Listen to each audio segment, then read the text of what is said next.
Well, welcome everyone to our next episode of the Holy Roast podcast. I'm one of the hosts, Rachel Wallace. And Rob Tucker. There you go. And Rob, the Rachel and Rob show. Here we are. We're so excited for this episode. Been kind of talking about this for a couple of weeks of just wanting to have an episode where we highlight what it means to be a woman in ministry and how kind of being proud of that as United Methodist, sort of that heritage of how long we've been ordaining women, but also just kind of highlighting the experience. And so excited to have our guest here to be in conversation with us today. It is the Reverend Leigh Ann Maynard. And we're just thank you for being here. Welcome. Oh, thank you. Yeah. Thanks for being here. I thought it was, so we're recording this on February 13th, which is Galentine's Day.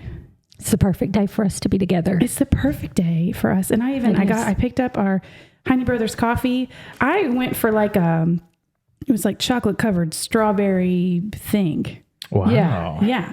I went straight up. You did. Everybody else was boring, and I was like, it's Galentine's Day. We're celebrating. Straight coffee, too? Oh, yeah, absolutely. Cheers. Cheers. I decided several years ago that if I did not like straight black coffee, I did not like coffee. And so thus I would not drink it. And I find that the consumption level has just gone off the charts since I stopped putting weird stuff in it. You drink it more now? Yeah. Oh, wow. There you go. Oh, nectar of the gods. Nectar of the gods.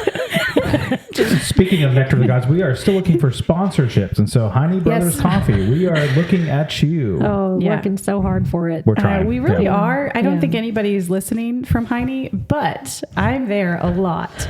And one of these days I'll work up the courage to introduce myself. Just to one of the baristas? Yes.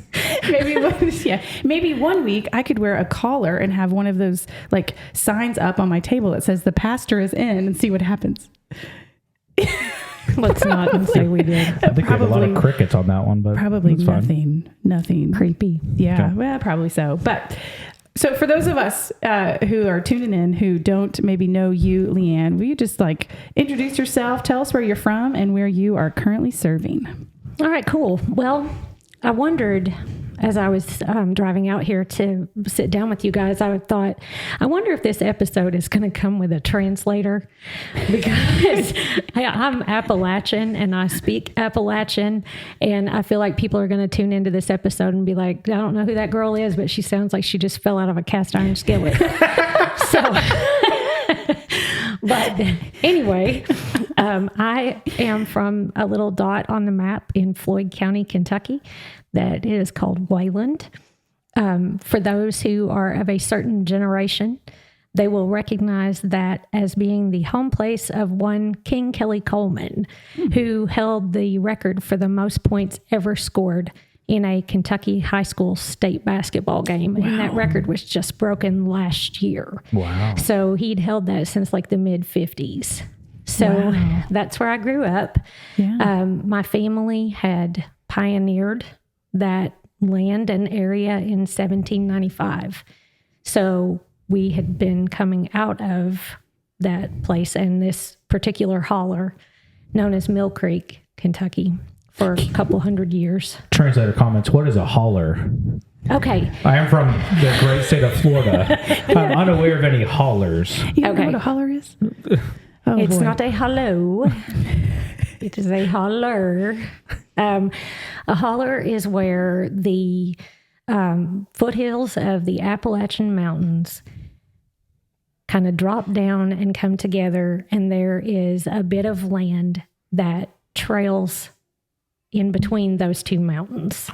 Okay. And so you have to access it only from one side because you can't get in from the other. It will eventually dead end into the mountains themselves.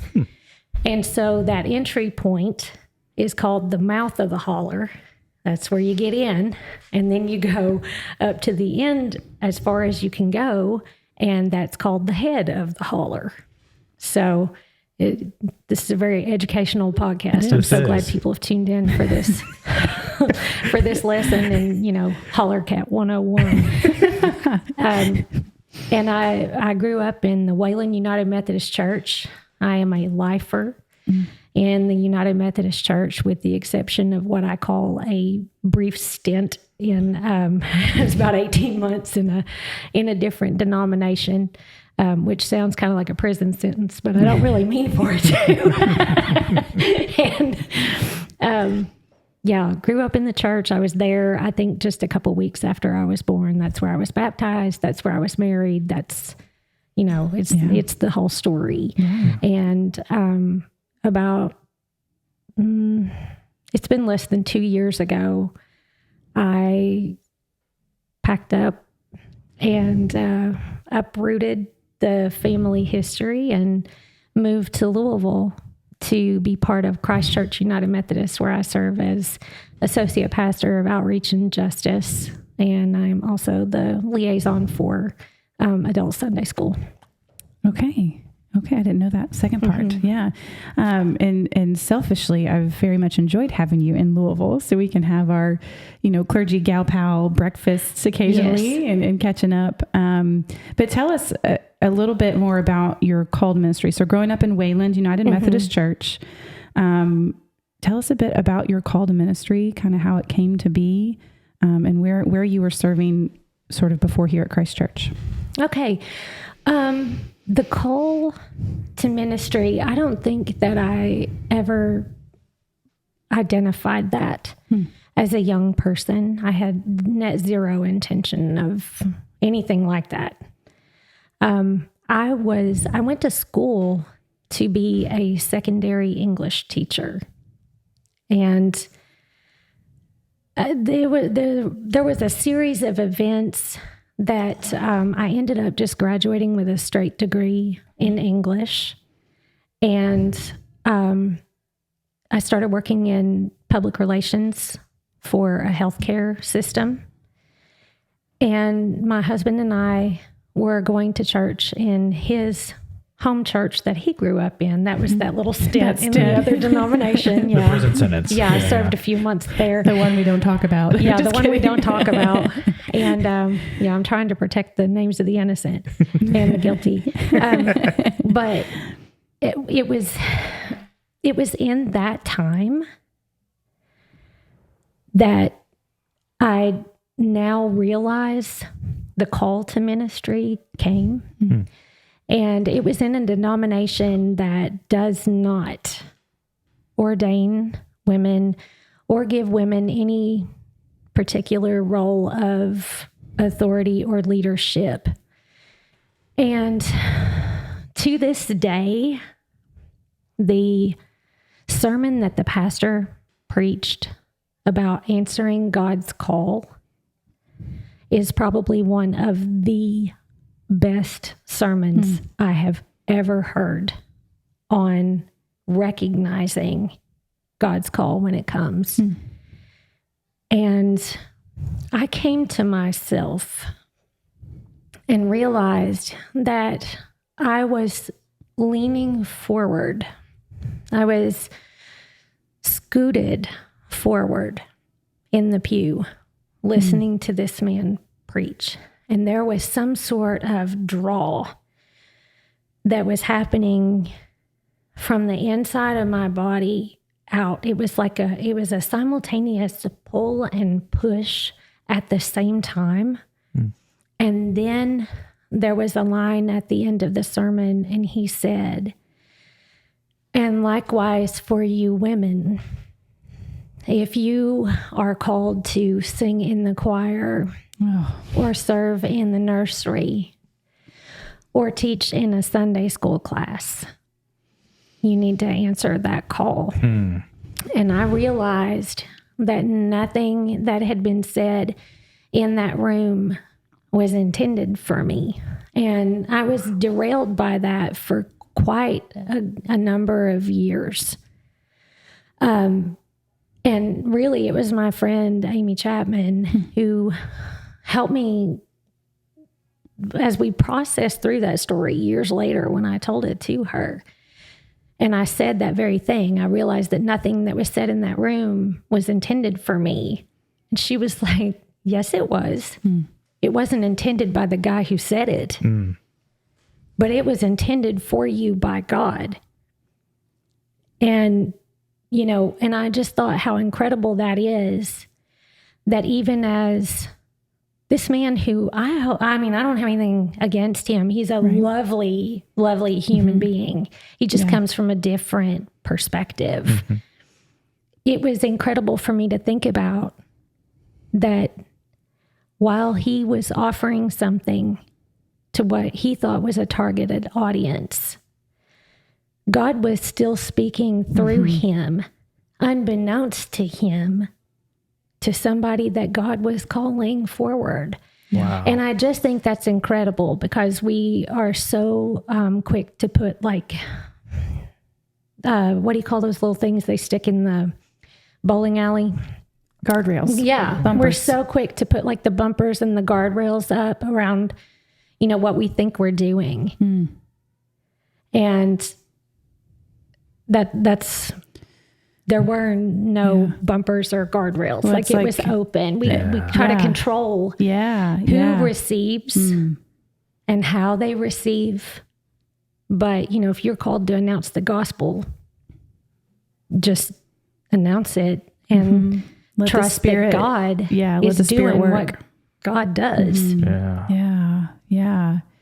That's beautiful. And also, like, as a preacher, I'm like, thanks be to God that God speaks in spite of me. Yes. And those bumpers that I might be unintentionally putting up. It reminds me of Isaiah 55 that says the word of God goes out and doesn't return empty. Yes. So if we're announcing the word, if we're announcing the gospel, it won't return empty. Like the Spirit will do the Spirit's work. Right. And, that's incredible. Even in spite of us. Yes, absolutely. Yeah. Absolutely. Yeah. And so it was later fostered.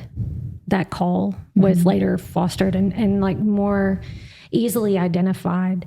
We moved into a little rental house. We had been looking for a church where both of us felt comfortable, because, you know, my background was very different from his. And so we were trying to find some kind of middle ground, and there just isn't any. So we moved into this little rental house, and literally on the corner down the street from us was First United Methodist Church in Prestonsburg. Mm-hmm. And so we started attending there. We had a 3-year-old little girl, and they had an 8:30 a.m. service. And it was really casual. It was in the gym, and we had that little girl. And so she got up at the crack of dawn. So we just went ahead and went to that 8:30 service. And, you know, we could sit her down on the floor with a toy or a book, and she would just sit there. And so it didn't matter, you know, like there was no concern about her making noise or anything. And we'd been to a few churches, you know, the ones where you walk through the door and there's somebody who immediately comes up to you and says, "Oh, we have a nursery available." I'm like, I don't know you people from Adam. You're not touching my kid. That's right. So immediately when that offer was given, we left every single church that did that, because I was like, this is a packaged family. You know, let us sit in here and like get used to the space before you offer to take my firstborn away from me. But that's probably more information than anybody needed. But it's important. Well, it is important. So I started just volunteering, and I had been kind of a stinker in younger years. And so I started volunteering with youth and things like that, because I was just trying to get people not to turn out to be me, you know? And so I worked in volunteer youth ministry for several years. We were there for about 6 or 7 years, had a wonderful friend group who were all older than us, but they just kind of took us in. Had a wonderful pastor who invested in us. That was the first time I'd ever had anybody just like invite me to come into their home, sit down at their table, be part of their lives. It was such a relief to see a pastor lose his cool with his kids. That just set me free. I was like, thank God, I'm not the only person that's like, for the love, just go in your room. And so he really kind of walked alongside me in that process. And then I was hired by a church in Paintsville, and that was really where the bulk of the growth and the development of the call started. Reverend Dr. John Hatton, who is our superintendent here in the Heartland District, he was the pastor of Mayo Memorial United Methodist at one point in time. Okay. And we were at a at a youth event. We were at a weekend retreat at Aldersgate Camp and Retreat Center. And I did a portion of the retreat. And I don't know, I just got caught up in the moment, and I just kind of went with what was happening in the room. And I went over and I sat down after I was done next to John, and he looks over at me and he goes, "What was that?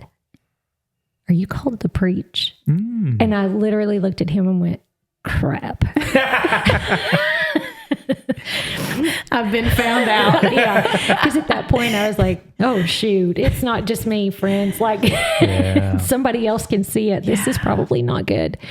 And so it kind of grew from there. Yeah. But yeah, that's the background of the call story. And John was so wonderful in helping me to just really identify, articulate what it is exactly that I am called to do. And, and I can put that in, I said it once already in this interview, but I am called to announce the gospel. Period. That's Praise it. God. Yep.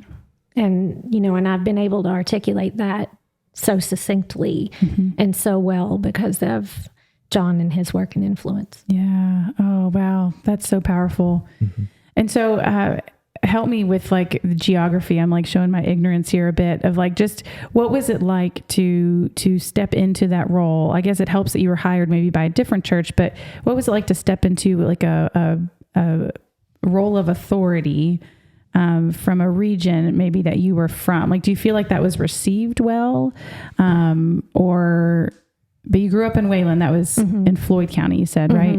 And so what county is Paintsville in? Help me. Johnson County. So it's different communities than like the one that you grew up in, right? Yes. But even kind of in Eastern Kentucky or in Appalachia, how do you feel like as you stepped into this role, as you became licensed, do you feel like it was received well and nurtured? It was received well in certain circles. Yeah. Johnson County is a little more conservative. Okay. I didn't necessarily run into, any major issues or anything like that. Floyd County is a little more receptive maybe to female leadership. Yeah. I was really kind of stunned when I realized that being a woman was a problem. Because my mom and dad were just incredible people. And my mother was born in 1936, my dad in 1938. And they were both just incredibly ahead of their time. We were all from the same little dot on the map. But my dad never had an inkling that my mom wasn't like the other half of his existence. And she was the same way. And so I grew up in a household where it never occurred to me that there was any kind of hierarchy between people. So people thought, yeah. And, and my dad thought my mother was brilliant. My mother was a college English professor. She worked in the community college system for the University of Kentucky. And my dad worked for coal companies, both doing like deep mining and then mine superintendency and stuff like that. And they were just an amazing power couple who helped each other and did everything for each other and with each other. And partnership. Yeah. Yeah. And I mean, I didn't even know until I got older that there were like gender roles. Wow. Like, because Daddy was fanatical about the carpet and we had plush carpeting and he wanted it all to like stand up and be perfect. And he loved it. He had a carpet rake so that he could go into the living room and turn on his music and then rake up his footprints out of the formal living room because he wanted it to look perfect. So he was like obsessed with the vacuum cleaner and stuff. I didn't know that that was like a break in stereotype or the norm. Yeah. I just assumed that, he's got a problem with the carpet and he's a little concerned. Yeah. Maybe we should be concerned. Yeah. I don't know. But and then at the church that I grew up in, there was no hierarchy. The women did all kinds of stuff. The men did all kinds of stuff. There were women who helped to usher. There were women standing in the pulpit reading scripture. I mean, we always had male pastors, but it never crossed my mind that there wouldn't be a possibility that we could have a female one, know? Yeah. Because the women did so many other things, and it was always things that were done together. I mean, VBS, it was men and women in the kitchen making the VBS snacks and stuff. I had no idea that being a woman was going to cause anybody stress. Until you were licensed? What was that moment? That's a good question. I think I started to realize that that some men had certain expectations of me or the way that I would regard them when I was in college. Frat boys are a thing. And then they grow up to be frat corporate people. Yeah. And so I think I probably also really found out that being a woman was not necessarily advantageous when I was working for the corporate offices of a particular system I was part of. Yeah. And, you can't live till you've had a high-ranking person in the corporate world block the door so you can't get out, so they can tell you how attractive you are and how that they can't understand how you rose to that level so quickly and things like that. Oh my goodness. Yeah. It's so much for me too of growing up in the United Methodist Church, of having female pastors on staff the whole time growing up who married me and taught my confirmation class and all this stuff. It wasn't until I got to college where I realized that wasn't a thing outside of particular traditions. And I remember in seminary, our because world Christianity class, they drew a pie chart on the board, and broke it down into Roman Catholic and Eastern Orthodox, and the third that was left of Protestantism, there's just a tiny little sliver. It was and of world Christianity, this is the amount that ordains women. And I was like, what am I gotten myself into? This is a really bad idea. Sort of this fear that my whole life and career would be this struggle. Yeah. And so we know, you talk about, these societal gender roles and expectations that operate in our world and in our culture. And unfortunately, they, whether we like it or not, they seep into the culture of church sometimes, right? We try so hard to announce the gospel and be a part of this beloved community where in Christ there is no male or female or Jew or Gentile or slave or free, that what did we say? The ground is level at the foot of the cross, right? And the Holy Spirit's been poured out on all flesh to prophesy and to preach and to teach, regardless of what the box that the society might try to put you into. And yet, too often in church, even after 60 plus years of ordaining women, even in our United Methodist tradition, we still run up against some of these I love how you said expectations of how I might regard men. Yeah. Right? Yeah, right? Absolutely. And so I've compiled a list of reaching out to some female gal pal friends in our annual conference of just things that have been said to them. You might not know what it's like to be in our shoes until you've had a conversation or until you've I've heard some of the things that have been said to us. And so I'm gonna give this to Rob, and he's going to read them for us. He has not seen these yet. I have not seen them. And And I'm very nervous. Yeah, these are statements that have been said to women in our annual conference in our state in the last 8 years or so. So like relatively recent. Yeah. Here's the first quote. I didn't know they let little girls do this job.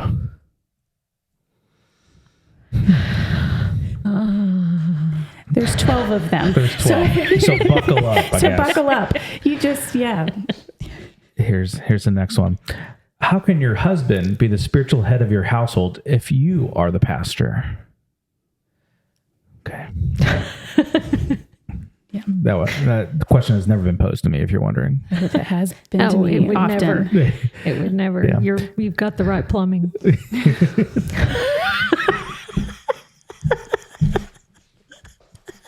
Oh, that was good.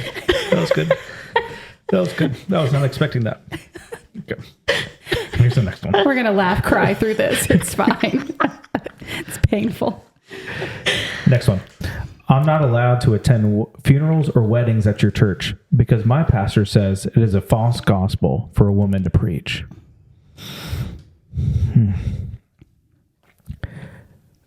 Here's the next one.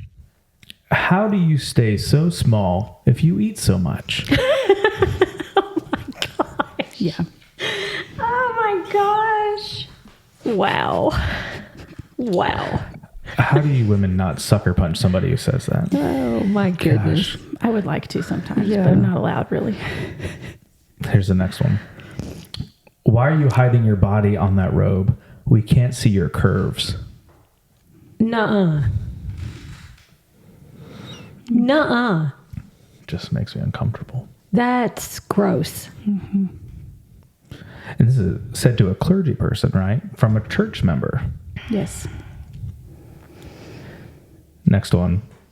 Your hair just looks more professional when it's pulled back. I'm sorry. Okay. I'm sorry. I feel like I shouldn't laugh at this stuff, but it's so stupid. So stupid. I mean, it's Yeah. oh my gosh. Yeah. Oh, keep going. I usually don't like pregnant women, but you're just so cute and pregnant. These people need therapy. Next one. I like you better in your robe from the back than the front. God. Wow. Next one. I'm going to let the floor contractor talk to you. He usually gives better prices to women. Okay. Looks like you finally got your little girl figure back after having that baby. Okay. Next one. Hello, gorgeous. Not the typical greeting you give to a clergy person. No. Mm-mm. After presiding on a wedding, you did pretty good for a woman. Yeah. Wow. I think what strikes me as I was preparing this list and I reached out to some friends and I didn't include them all because it's just for time and I knew, but there were multiple submissions that like came up more than once, right? Of the spiritual head of the household that came up more than once but I think what struck me was just how many were comments related to our bodies. Yeah. Mm-hmm. And how we look. Mm-hmm. And that it was hard to read all of those all together. Mm-hmm. You know, especially like when I was in a setting where I had the opportunity to wear a robe because we had traditional worship. I actually liked that better because I felt protected in it. I felt like people will say more, they'll respond more about what I had to say in my sermon than they will about how I look. And it was 2 different services, and you could maybe even just have a tally of the comments and the greeting line at the end. You know, I got more comments about how I looked and what I was wearing when I didn't have my robe on, right? How my hair laid or this or, and so I liked the robe for that reason. And also when you walk into a room and you're looking for the person with some sort of spiritual authority, it's no one's going to assume me. I started when I was 25 years old. Like no one's going to expect me. And so there's something about I'm the one in the stole, in the robe, and I'm protected by that. Yes. And so the ones even the comments about the robes, like were deeply unsettling for me. Like those weren't mine. Right. But when I read them, I'm like, oh, if somebody took away my robe like that, like my safety blanket, like I would want to rage. Well, a place of security and protection and authority already gets taken away diminished. From you. Like you're already knocking her down. You're already diminishing. And now she has to worry about how her curves look or don't look in a robe. Like how sick is that? Right? Like how, but it's like, I feel like it's all wrapped up in how culture sees the value of women. And way too often it's in how we look. Right. I wear an alb and I do it for every single reason that you just talked about, Rachel. I mean, the other thing too is I think men step into a pulpit and they are accepted the moment they step into it. They have credibility until they say something to lose that credibility. I think women step into the pulpit and we have to gain credibility while we're there. We have to prove ourselves, earn it. Yeah. Yeah. Which I'm going to lean into earn because I'm not there to prove anything to anybody. And I know that's not what you mean either. But I think language around that is really important. Yeah. So yeah, we do have to like earn that. And so I like the alb for the very same reasons. I'm always really careful about jewelry. The earrings that I wear and the size of them. I'm cautious about the shoes I have on because that's what can be seen. And I don't want anything that can distract anybody from hearing the word. I want them to hear the announcement and not be distracted by something about the person who's making that announcement. Like I said, they're already dealing with the translator issues, trying to decipher what in the world's happening with that, weird little Appalachian lady. But so, yeah. But some of those were just like literally gross. Yeah. I'm going to ask you all this. Have you heard similar things, I'm assuming, that come from this list? That same level of grossness or that just the inappropriateness of men viewing their female counterparts. And even I'm going to open it up, are other male clergy who have made comments about female clergy. I mean, has that been directed towards you too? I've been fortunate to not be on the receiving end of anything like that. Okay. I've had dumb things said to me, but not like really icky things said to me. Okay. Some of my favorites are things like, I'm really surprised by how genuine you are. What does that mean? Or I'm not sure how I feel about women preachers, but that was a really good sermon. Okay. Thanks for the asterisk, buddy. Yeah. That's kind of like the asterisk. You did really good for a woman. Oh, I have had that. And then, but my favorite one ever was, I didn't think I was going to like you. But no, you do. There was no but. Like, that was it. Yeah. Like that was like a cliffhanger, Like, and yeah. Okay. I did have one that was submitted with that similar story of like, I didn't like you at first because of a previous female pastor, and that's why I didn't give you a chance. But then they grew to love that person, because it's sort of like, churches get a series of male pastors and they let each one be different. Like they might have expectations or previous pastors that they loved certain things about him, but there is something where like, you assume that all female pastors are going to be the same. And if you've had one experience, then another one comes, you're like, oh, she's going to be just like her. and not letting her have her own uniqueness and voice and gifts and personality. Right. And so I will say that some on this list that you shared were mine. And it was always, and I'm grateful to be in a place in ministry now where I do not face this like I did.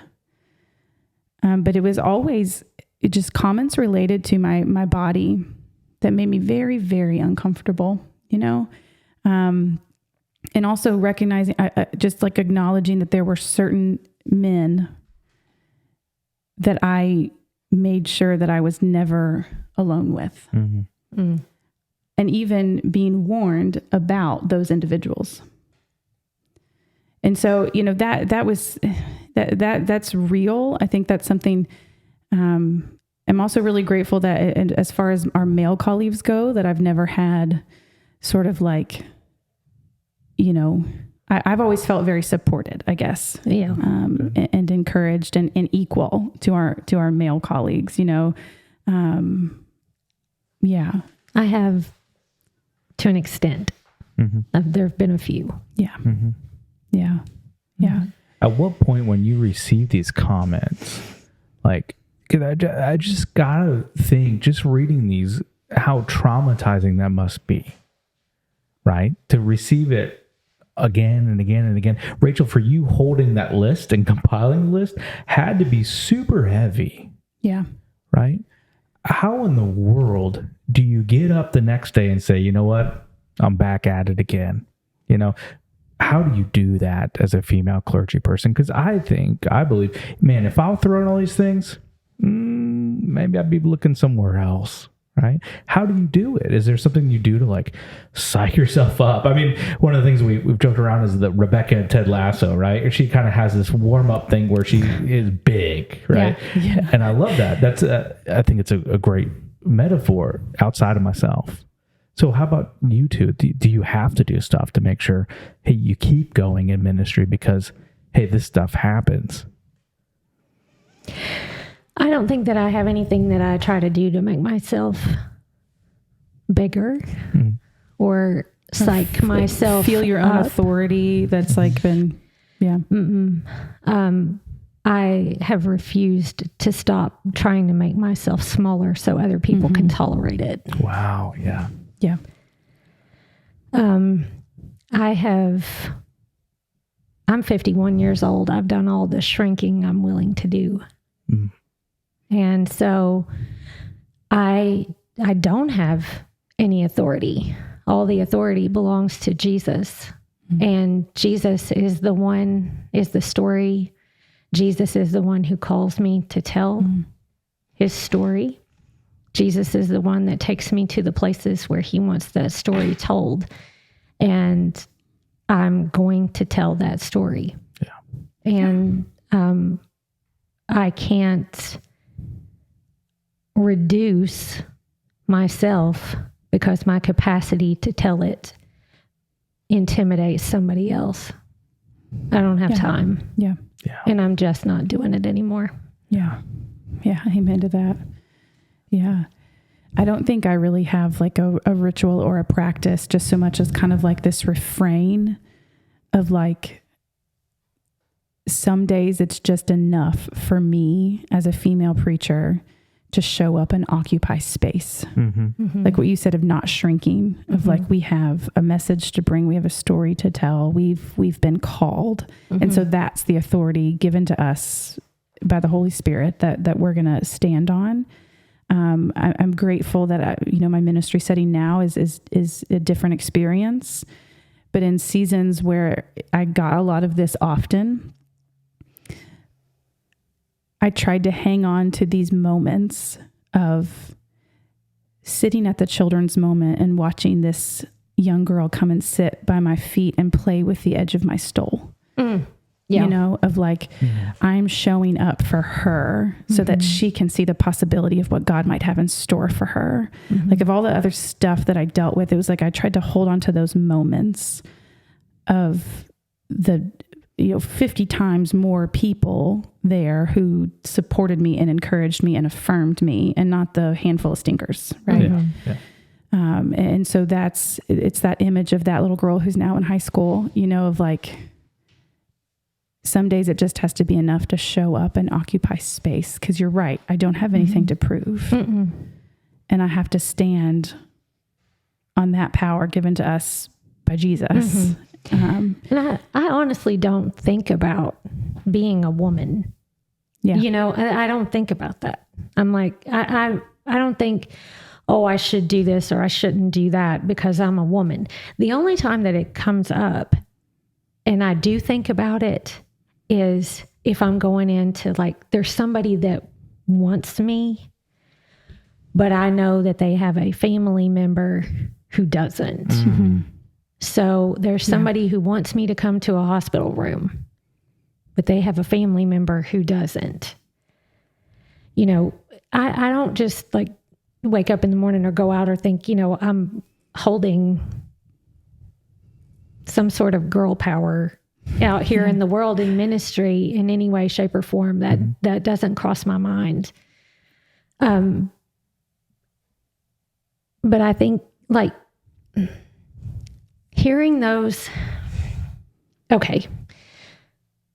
comments and the question of how do we get the motivation to just keep going and go back out and that kind of thing, my friend Amy, again, she would get a little more ridicule than I did. But she was in ministry in an area that was extremely male dominated and, an extremely, well, it was just male dominated. I'll just leave it at that. I mean, let it be what it needs to be. Right. And I was too, but it was much less the kind of competitive nature of, I don't know. There was a dynamic there that was just something. And Amy would say, we're too busy doing the thing. We're not going to get caught up in stuff because we're doing the thing. And doing the thing the proof's in the pudding, Yeah. And so there's not this like need to prove anything or any of that because just doing the thing. I mean, tell me a guy wakes up in the morning and says, oh, okay, got to go back out there in the big scary world. Yeah. Like psychoanalyzing all of the different ways that you might be received and how you should present yourself. Yeah. Yeah. What you should wear to not draw attention or, Yeah. You're called by God and you got work to do. Mm-hmm. That's what I hear. Right. Yeah. I love that. Oh gosh. Yeah. I don't have time to mess with anything else that's not doing that work. Right. Yeah. And I don't have time to mess with anything else that's not about being me in that work. Yeah. That's powerful. I'm equipped and I'm equipped by grace and, and constantly being transformed and, in that process of sanctifying grace that's been going on for years and years and years in my life, making me into something new. Mm-hmm. Yeah. Yeah, so good. I love that. And making us into something new, not what everybody expects us to be. Mm-hmm. I think that's often the struggle too, of like, this is the gift of growing up, of becoming more confident in yourself. And so I love how you said that I don't have time to do anything else that's not me doing that work, because I think God's call is as unique as the people God calls, right? And living that out in lots of different ways. And so, I'm almost 34. You mentioned your age. There's no shame in it. I'm proud of my 33 and 3/4 years so far, but I can see I'm in my 9th year of full-time ministry, and to see, to quote a previous episode with Matthew Kimmons, of the dynamic unfolding, it's also this call is like it's like a growing up and sanctification, a growing up in grace, a growing up in faith, a growing up into our call.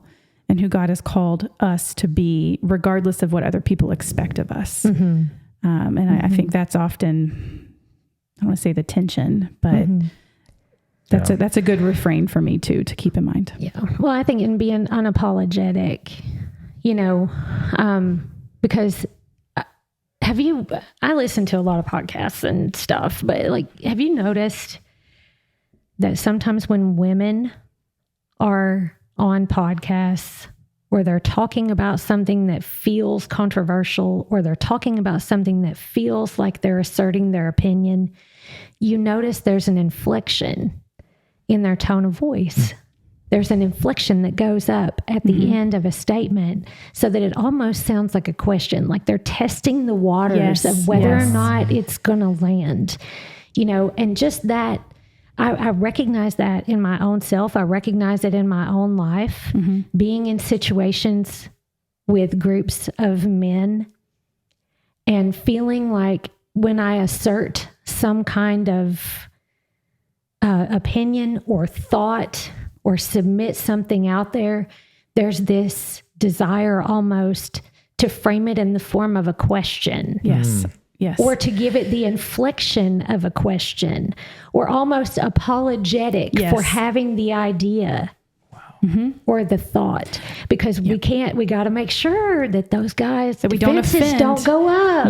Because if their defenses go up, then we're done. We're done. We're done. Yeah, you can't get another word in. You can't get it to happen because threat level midnight, baby. The wall's gone up. If we have a good idea that didn't originate from them, threatening ego, threatening, I mean, it feels like in so many different situations, there's like this like power dynamic, right? And we're always deferring to, or I've noticed that too. Just the word, as you were describing that, I was thinking apologetic of if I can just, if all of us, we can just stop apologizing for taking up space in this world, stop apologizing for having thoughts and feelings, and even our feelings, we feel like we're too much, we're too much, if I get emotional in the pulpit, what are people going to say about me? They're going to say that I'm weak. They're going to say I can't hack it. They're going to say that I'm, and it's just, you're constantly, I feel like, weighing that, or you can be if you're not careful. And so, or intentional, I want to tell all young women and women everywhere, but especially like young girls who are, let's stop apologizing. And live into the good gifts that God has given you and that freedom. And the church should be that safe place of freedom where like women and girls feel safe to grow and to express themselves and experience grace and all that good stuff. So that's where too, it's like we have work to do in our churches, obviously, of creating that safe space so we can nurture not just female disciples, but female leaders, right? Can y'all give us some, let's go to the practical side, because I think that's a really good challenge for us, is how can churches do that? What are some ways that y'all believe churches can really embrace female leadership? What encouragement would you give to us? And maybe some, hey, we need to be doing this, right? So tell us what that would be like.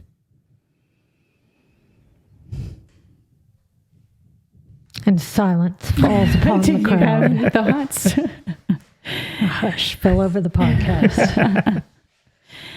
Well, I'm aware that I will be, it is likely, we'll say this, that I will be the first female lead pastor any church has every place I'm appointed, right? In my last appointment, I was an associate pastor. I was not the first female associate that they'd had. So I was grateful for that. But I have been the first female lead pastor that my current church has had. And so I've thought a lot about this of having, like I said, making our church a safe place for all people, I should say all people, to come and to experience the grace and love and freedom of Jesus Christ.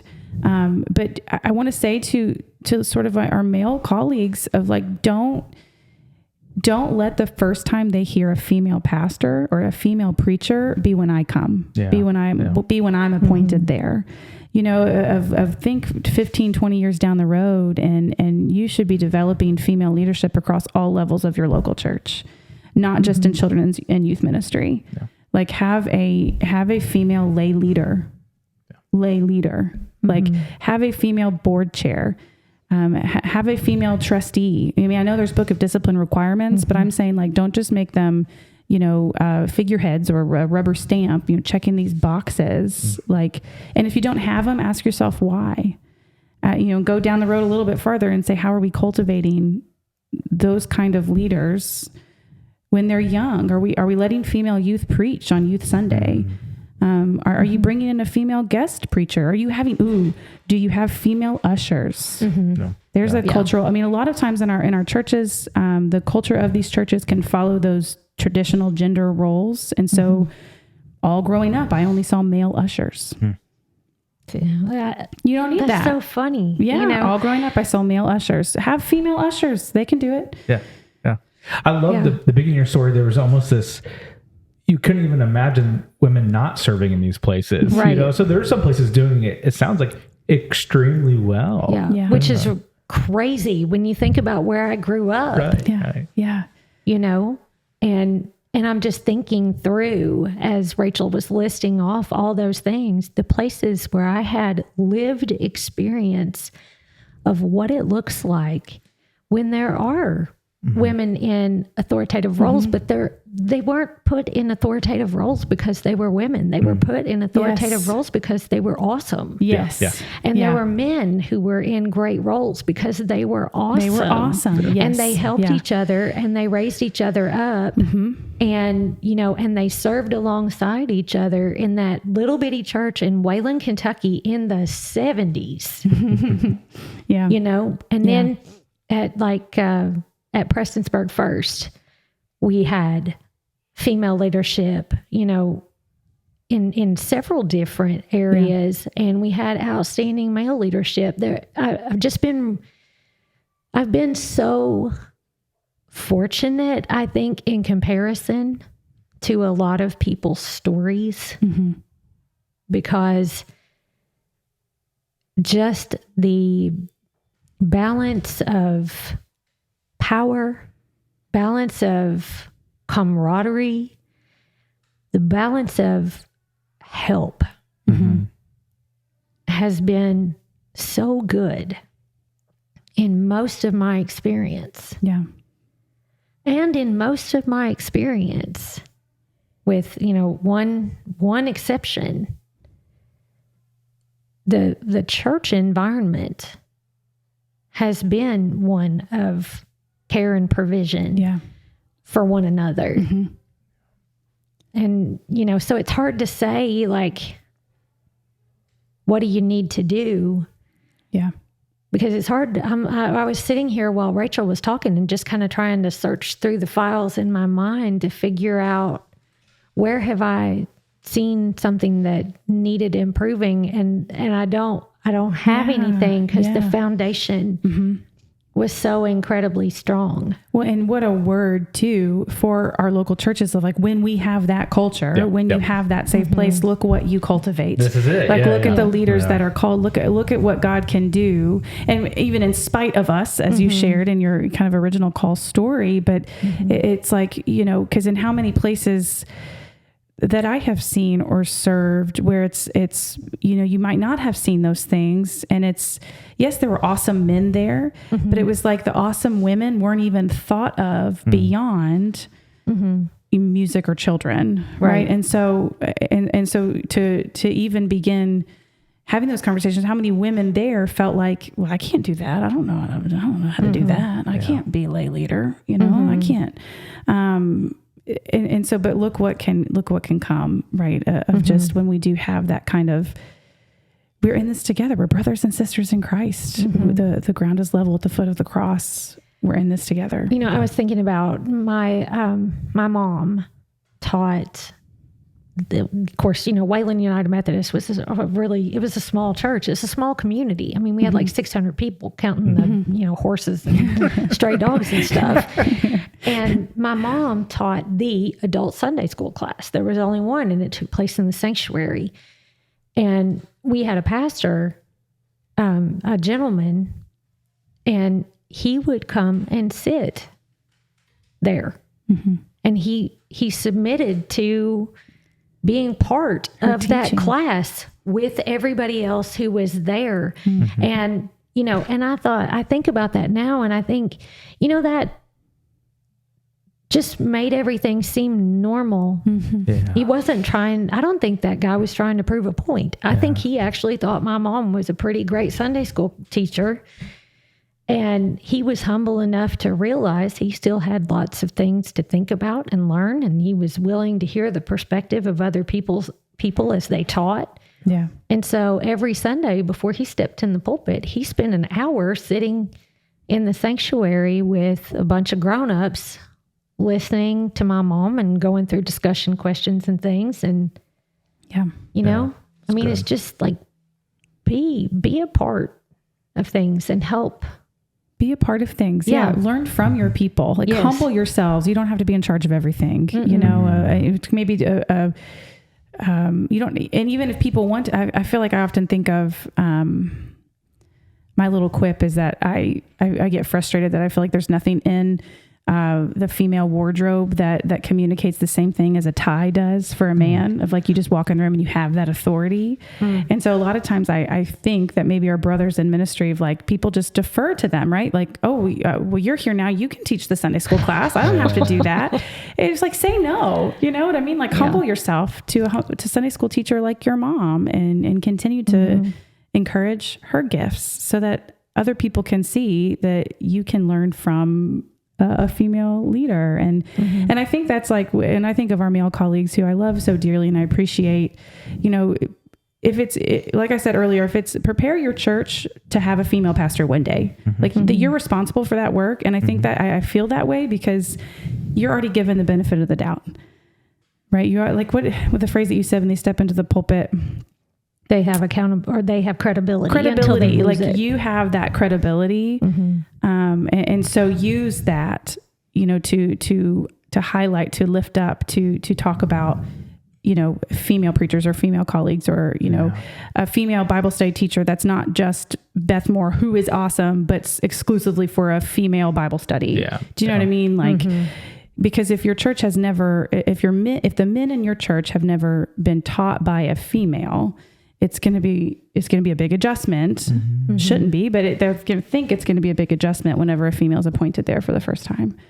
And so just sort of use that credibility that you have, to lift others up, right? To highlight them. That's good. Yeah. I love the idea. Say no, right? I love how many times do I'm going to say we as male pastors do get called on and we don't say no when there's somebody perfectly able to and will do a much better job than us to do it. I remember hearing about an institution down the road here in Louisville that even they do not believe women should be preachers. And my wife is a proud female clergy person in the Baptist tradition, and would say every time they say, "Well, I didn't know like you exist," females exist. And, well, here I am, occupying space, and I exist. The same call, miraculous. It's amazing. But even their classes for female leaders were taught by men. It's just like, how many times does this keep happening? Yeah. And I'm so encouraged. What are we doing? What are we doing? But I'm so encouraged by y'all's conversation today. And I just want to say props to you for talking about it. And props to you for being open and honest about both of your experiences and the other experiences of women as well. Because we need to hear these stories. Because if we don't hear them, a lot of our colleagues or a lot of our churches will not change. Right? And they will not, they're not able to see or to acknowledge and then to affirm. Because I think it's one thing to acknowledge female leadership, but it's another thing to affirm and also I would say submit to that leadership, if I can use that language. Because I think that's important also for us as male colleagues to recognize and to show the example to our congregations. That and I think for my experience in some of the congregations is we acknowledge female leadership to an extent. Right. But it's not until it actually becomes real in front of them that they're able to see what it can look like and to find themselves in that beloved community. So first, thank y'all for sharing these stories and for encouraging us. Is there anything else? I love the idea of saying no, affirming, preparing our churches for female leadership, female clergy, female leadership in all aspects of that. Is there anything else that you feel like, hey, I wish my male colleagues would do X, Y, and Z for us? I think when there's an acknowledgement of female clergy, making sure that acknowledgement is done well and carefully so that it doesn't sound like we're cute. Ooh. And I think too, before having conversations or inviting female clergy into something, thinking about how you would address a male counterpart and then treat the female counterpart the same way. Yep. With the same level of respect and understanding in that. Yep. And then, of course, I say something like that, and all I can keep thinking about was when you said there was nothing like the necktie. Yeah. And I'm like, girl, never underestimate the power of lipstick. Oh, there you go. Yeah. Like that is it's my absolute, mark. Yeah. I love it. I actually put some on today. I don't usually wear it, but I thought this is an episode where I need to. And also I'm wearing, you might not be able to see the full shirt, but I'm wearing my Taylor Swift shirt that says, "It's me. Hi, I'm the pastor. It's me." Of course you have a Taylor Swift reference. Of course. And so this is how I'm showing up today and living into my authority. Because I also listened on the way here to The Man, If I Was the Man, Taylor Swift song, and so thank you. Lipstick. Yeah. Oh, I love lipstick. Yeah. Yeah. Yeah. That just, look what you made me do. Just slip the ball in there. Okay. Now let's see how many. Okay, Rob, I do have to say, the list that I compiled, I wanted our folks to know that those were, those are women in our annual conference, comments made in our churches in the last 5 to 8 years. Like, I think that's important. But also I did have a few submissions from your lovely wife, Molly. And so I wondered if you have a guess of maybe which one of those was her. That is a very scary question. You wanted me to ask that to you, but that was before you'd read the list. So it's up to you if you want to guess, or you can just ask when you get home. Don't do it. It's a trap. Yeah, it's a trap. It's a trap. You can tell me if you'd like, but I am not going to guess. You're not going to guess? Don't go there. Okay, well, the one that she thought you might know is looks more professional with her hair back as opposed to down. That was the one that she thought you might know. I remember that episode. Yeah. Someone telling her that, she would look more professional if just stop right there. Yeah. I look too much like an egg with my hair pulled back. Too much like an egg. It's interesting being a spouse, a partner of a female clergy person, and just hearing story after story of microaggressions, story after story of her feeling she needs to prove something, and the weight that I know my wife as a clergy person carries. And just end of the day, going through, okay, how was your day? What did you do? And then just to hear these comments that came from people both within and outside of the church. My wife is very proud to be a woman in ministry. She sits on the Baptist Women in Ministry board, which does a lot of really great stuff within the Baptist circles. You'll see her at a coffee shop anywhere in Louisville, because we do have institutions that do not acknowledge female clergy persons, that have her whole laptop is covered with female empowerment stickers primarily for clergy persons. And she has a collection of feminist t-shirts that she likes to wear as well to express that. But I think more so than just pushing back against the male dominated establishment, although that is part of it, I love when she comes back and says, person from the child development center in her preschool at her church says, this is the first time that a little girl had seen a female pastor before. This is the first time, and she can enter in those conversations. And to me, there's something so good about that I just hold on to as a male counterpart in that. Got the goodness that you're putting into the world. And man, do the work. Yeah. Keep going. Yeah. And I'll say this as your male counterpart, we need you. We need you. And we need to be the ones listening and experiencing and walking with and alongside and being led by. I think it's all very important. Yeah. Well, I think there are parts, there are aspects of a man's demeanor and personality that are necessary at points, and there are aspects of women's that are necessary at points. I mean, I think that we're great at like nurturing, caregiving, listening, staying in during the really hard parts. Yeah. Women are really good at hanging in when everybody else is backing away, and I can't help but say that and then think of Malin and Still Magnolias, when Shelby passes away and she says, everybody left. Yeah. The boys left, drum left, he couldn't take it. And I stayed there and I held her hand. Yeah. And I feel like that's something that women are really good at, because in those moments where the desire to be present and the desire to run collide, there's a willingness to stick it out. Yeah.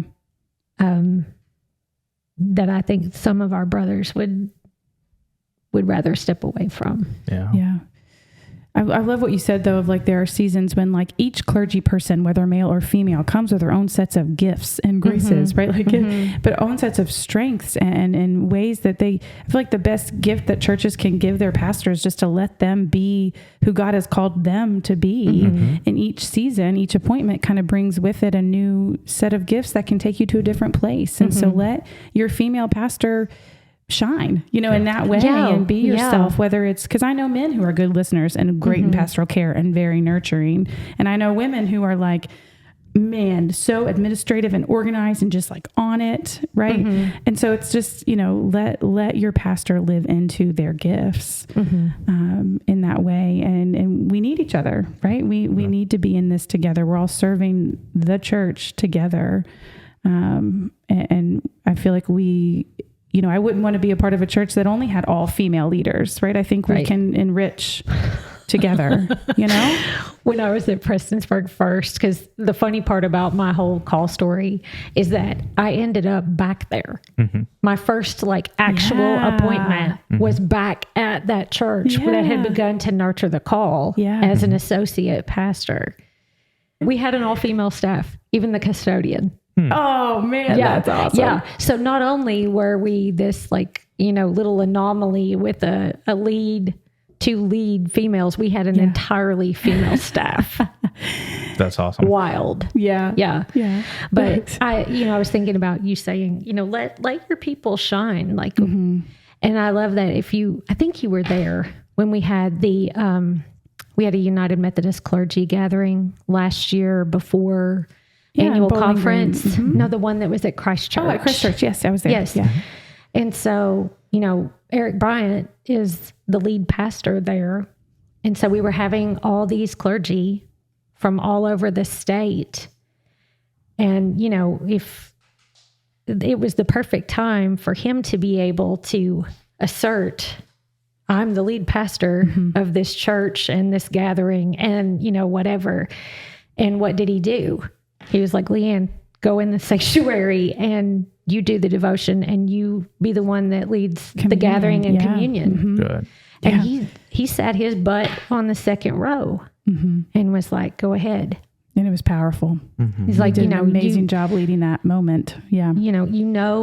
I love that. Well, and then Leigh Ann Hadley led a different centering, a spiritual centering part. And it was, I go back to that often.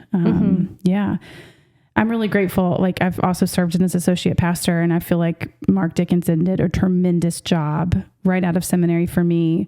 Like this is your role. And I'm going, of just sort of in that context of like, sort of notching out, like, this is a place of authority for you. This is going to be like senior pastoring 101. I'm going to take you along with me on everything that I do and teach you how to do this. And always treated me like a partner and counterpart in ministry together in that setting.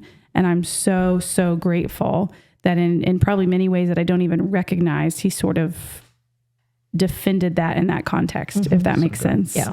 I'm really grateful for that. Yeah. John Hatton was like that. Yeah. With me. He was just incredible. He's, he's just too smart for average conversation, to be honest. Like he's brilliant. He's just overeducated. And, but everything that he had, he was like, whatever he knew, whatever he learned, and he was getting his doctorate at that time. Yeah. He was just like a little poor spout. Yeah. Whatever he got in, he shared. Yeah. Yeah. Because cool. I'm a local pastor. I was not going to go to seminary. I take course of study classes through Emory. And so I was not going to have the same opportunities that he did, because I looked at seminary and it was just stupidly unaffordable. Yeah. And I had too many kids who were going to be going into college, So John took it upon himself to make sure that I got what he got. Yeah. That's so good. Yeah. That's awesome. Yeah. I love him from the top of his head to the bottom of his feet. I love him.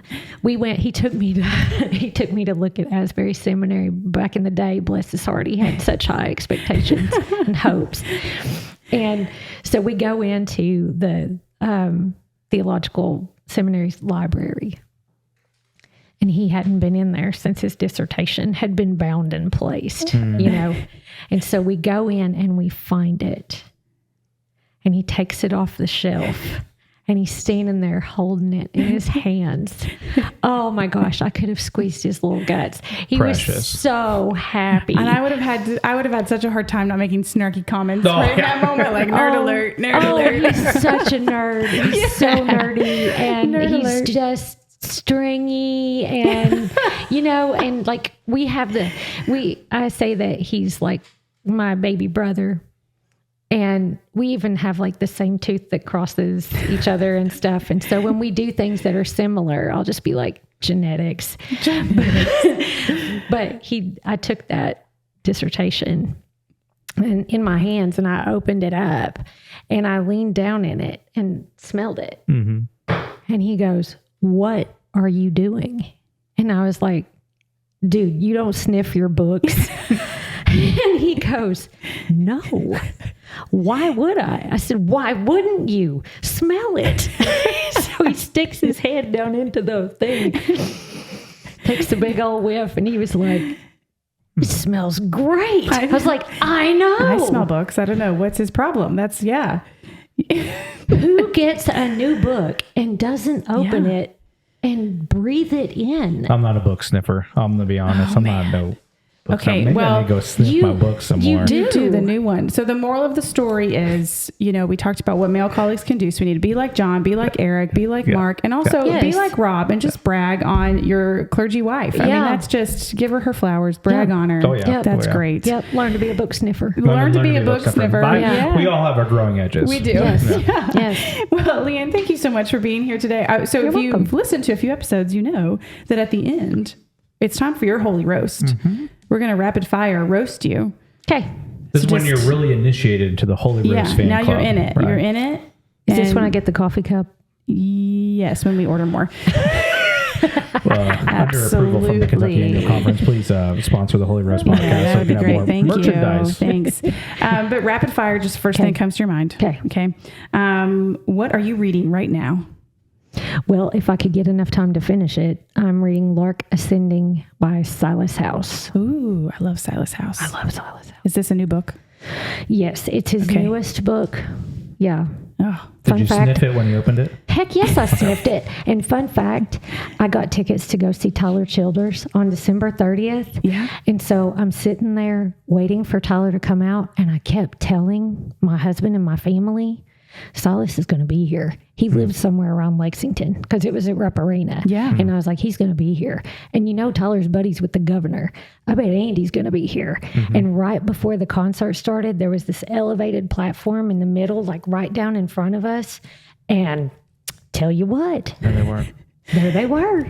And I was completely distracted from that point on because all I cared about Silas was House is seeing, here. I wanted to see Silas react to the stuff while Tyler played.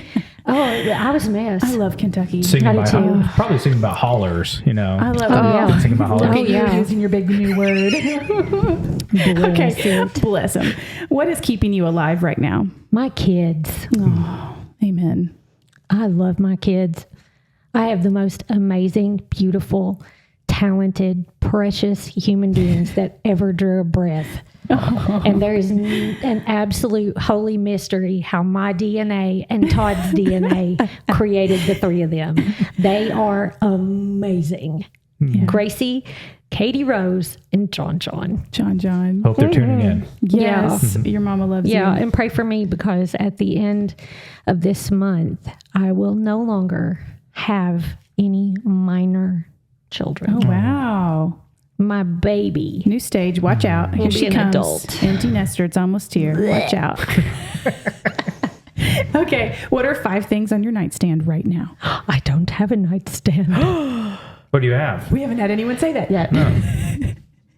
Where do you put all your stuff? Where do you put all your stuff, Leigh Ann? I don't have any stuff. Where do you charge your phone? In the power strip next to the bed. Oh, on the floor. Okay. Yeah. Oh, so like all an your stuff is on the animal. ground. All your stuff's on the floor. So you do have stuff. It's just not on a stand. You know it's what? on the You floor. could probably use a nightstand. Okay, so you want to know about the junk I have on the floor? Is that the I mean, if you question? want to to let you. us know, yeah, I don't know. Okay, It's getting so- weird now, so it's up to you. So next to the bed in the pile that I have on the floor is my Stanley. So my water stays cold. And because I'm, common white girl, Is it pink? You bought I it from have the Target? big dumb cup. Big dumb cup. I love that skit. A big dumb cup. No, it's gray. Thank you very much. Yeah. Ooh, original. Yeah. So flashy. And so there's the big dumb cup. There's my phone plugged into the power strip. How do you reach your cup at night? You need it on a I lean nightstand. over the side of the That bed, is deadly. Rachel. I would just I'll fall fall right right out. out. bed. Yeah. I have a box of tissues Oh on my the gosh! floor. in Stop! If you case I tell me need a book, if them. you tell me you have that Silas House book down there too, I'm going to order you a nightstand right now. It'll be a and gift from send the it Holy to Rose your podcast. You don't get a coffee mug, you get a nightstand. And also in the floor next to those items are the socks that I took off right before I got into bed. Because Okay. if my feet sweat, I wake up. Yeah. Well, me too. So Yeah. I think that was 5 on We're the floor. learning a lot right now in this podcast, I'll tell you. Okay. What's your favorite way to unwind after a long day? I like to lay on the couch and cuddle my dog. That's a good way. Yeah. He's the best puppy that ever puppied. Oh, yeah. That's Amazing. sweet. Okay, last one. You're called up to bat. What's your walk-up song? Imagine you're a major league player. I got this. He's a pirate from Pirates of the Caribbean. Oh, Dun-dun-dun, dun-dun-dun, dun-dun-dun, dun-dun-dun. yeah. Yeah. Okay. Yeah. Nice. Yeah, who doesn't want to be Captain Jack Sparrow? I mean, yeah. Why is the rum gone? I can hear it now. I can hear it. I'm with you. That is a great song. Play over. Yeah. Yeah. We'll end with that. Yeah. Well, thank you so much for joining us. And if you are joining us and now go buy a nightstand if you're watching this with us. And be sure to subscribe and to like and comment and leave us a rating, as we have learned from our previous episodes. That goes That a long helps. way. We hope to see you coming up at one of our future events, potentially going to be in person soon. So be watching for that announcement tuned. of how you can join us live at the Holy Rose podcast. So thank y'all. Thanks.